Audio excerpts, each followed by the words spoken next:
Hello, everyone. Once upon a time, for a lot of us growing up in the Soviet Union, today was a great day for our families, a big celebration for our highly decorated war veteran grandparents. Victory Day. This is not the end of World War II. A lot of people get these two confused, but no, May 9th, 1945 was the day following the official surrender of Nazi Germany. So now you know.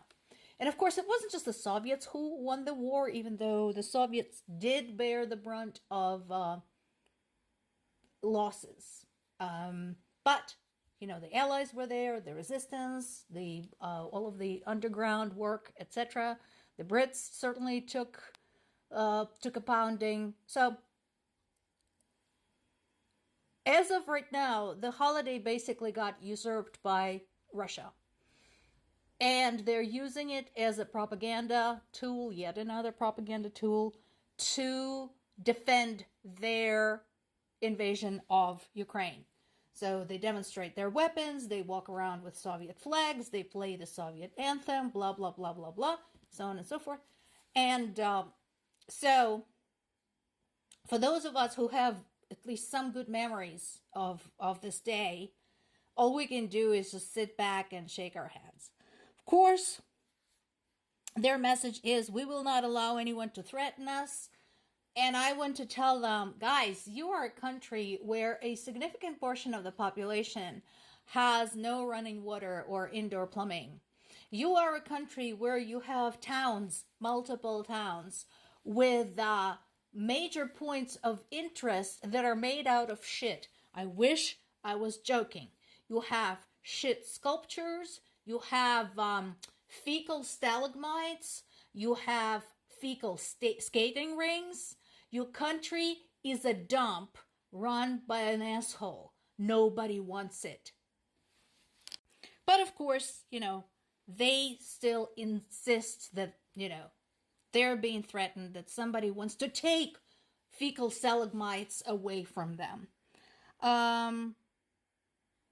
Right now, according to Russians, Ukrainians attacked the Belgrade and damaged a bunch of buildings and wounded a bunch of people. I want to see that information from another source because, again, Russians have lied so much that I no longer believe them. Meanwhile, in Ukraine, Ukraine continues to face numerous challenges, being at war with these idiots.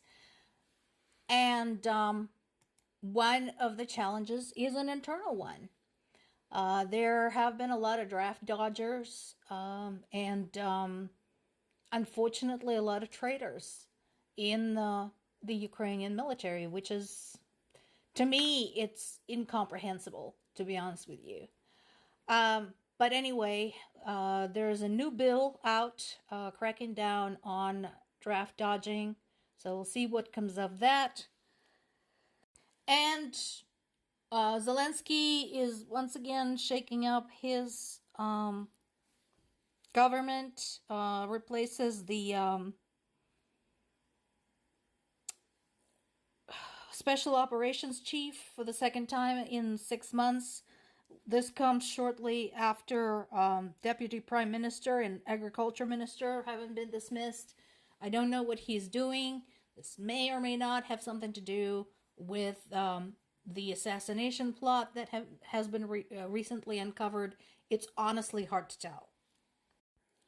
He did already appoint the replacement, so that's good. But as I mentioned before, one of the concerns has been and continues to be, and this is a problem throughout Zelensky's administration, is experience. That, in addition to favoritism and corruption. So we're making some strides on corruption. That's slowly but surely getting better. But it's still there. And again, it's hard to be fixing your country when you're fighting a war. So there is that to keep in mind. The shouts for some kind of consequences against Russia continue as more and more evidence comes to light about Russia's interference with the operation of other countries. In this particular case, Britain's Foreign Secretary David Cameron spoke out against Russia's campaign of disinformation. Again, how many times do we have to tell you it's real, it's going on? You know, it has been going on for a while, because one of the things people seem to sort of ignore is how well established this network of misinformers is. You know, the moment you shut down one account, 10 more spring in its place, you know, like the Hydra. So this is not new, and it should have been addressed 10 years ago when Russia began in earnest the misinformation about what was happening in Ukraine. That's when we should have been looking at the construction, the buildup of this network. Now, all we can do is react. And if we're going to do so, we might as well do it effectively.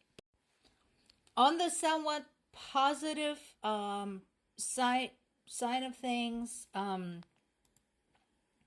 Ukraine managed to hit a catalytic cracking unit at the Gazprom Neftekhim oil processing, which is over 900 miles into Russian territory. So that's a record so far.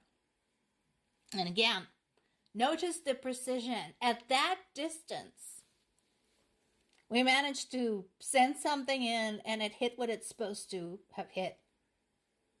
And, you know, nobody's whining about low precision and so on and so forth.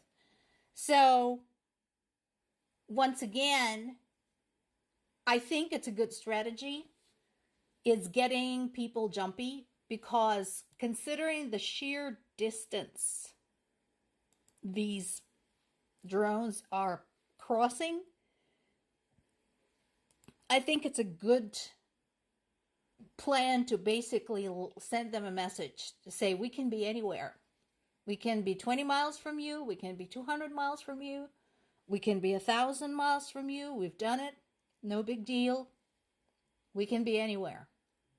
And keep them guessing what the next target is. I think that is a really good idea. Meanwhile, Zelensky, as he's reviewing what we've got, what we are working with in terms of the foreign aid, is talking about what can be done with it. And once again, he makes a valid point. Again, I don't agree with him on a lot of things, but when he's right, he's right. Stuff needs to be coming in quickly and consistently. There is no time. There's no time to sit on your ass, ooh and ah, and wonder what we should or should not do. Everybody should be very clear what needs to happen, when it needs to happen. This is a bit of a surprise. So Italy's president joined other countries who are saying that basically Russia should not be dealt with by trying to pacify them. I agree. Why is Russia retaining so many of its privileges in the international arena? Once again, UN Security Council, hello? Yeah. So in that sense, he's absolutely right. And this message needs to be consistent and needs to be implemented basically in practice ASAP. Now, this surprised me. So this is on BBC, and considering the recent scandal we've had in India that is exactly like this, I was shocked by this. The scenario is identical to what they've seen in India. Basically, a bunch of men, usually younger men, are being lured to Russia, promised high pay, passports, etc., and then they're sent to the Ukrainian front. My surprise is that after so many years of collaboration with the Soviet Union, the Cubans really should know better. And again, having seen this already happen with India, they should know better. But another bit of proof that what's happening in Ukraine goes well beyond Ukraine.